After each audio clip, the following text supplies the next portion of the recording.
many practicals, sir. We are very grateful to our science sir, Prakash Atti sir, and our Winners Academy. Now I would like to ask opinion of sir about these experiments.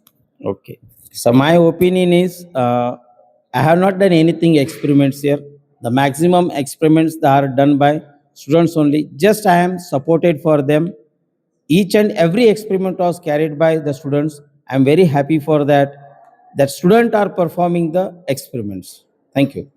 Sir ನಿಮಗೆ ಹೆಂಗ್ ಅನಿಸ್ತ್ರಿ ಅಂದ್ರೆ student ಎಲ್ಲಿ participate ಮಾಡಿದಿಲ್ಲ ಇಲ್ಲಿ ಬಂದ್ sudden participate ಮಾಡಿದ್ರ ಅದೇ ಇಲ್ಲ, ಪ್ರತಿಯೊಂದು ಸಲ ನಾನು ಯಾವುದೇ 22ನೇ ವರ್ಷ ನಂದಿದು ಸರ್ವೀಸು ಎಕ್ಸ್ಪೆರಿಮೆಂಟ್ ಮಾಡ್ತಾ ಇರೋದು 22 ವರ್ಷದಿಂದನೂ ನಾನು ಮಾಡ್ತಾ ಇದ್ದೀನಿ. ಯಾವಾಗ ನಾ ಈ ಟೀಚಿಂಗ್ ಫೀಲ್ಡ್ ಬಂದಿನಿ ಅವಾಗ ಹಿಡಿದು ಕೂಡ ನಾನು ಎಕ್ಸ್ಪೆರಿಮೆಂಟ್ಸ್ ಮುಖಾಂತರನೇ ಪಾಠವನ್ನು ಬೋಧಿಸ್ತೀನಿ.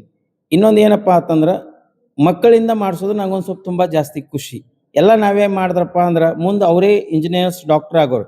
ಯಾಕಂದ್ರೆ ಹ್ಯಾಂಡ್ ಟು ಹ್ಯಾಂಡ್ ಎಕ್ಸ್ಪೀರಿಯನ್ಸ್ ಅನ್ನೋದು ಬಹಳ ಮುಖ್ಯ. ನಮ್ಮ ಮಹಾತ್ಮ ಗಾಂಧೀಜಿಯವರು ಹೇಳಿದ ಕೂಡ ಹ್ಯಾಂಡ್ ಟು ಹ್ಯಾಂಡ್ ಎಕ್ಸ್ಪೀರಿಯನ್ಸ್ ಬಹಳ ಮುಖ್ಯ. ಯಾವುದೇ ಒಂದು ಜ್ಞಾನವನ್ನು ಎನ್ಲೈಟ್ಮೆಂಟ್ ಆಫ್ ನಾಲೆಜ್ ಆಗ್ಬೇಕಂದ್ರೆ hand to hand experience is very essential.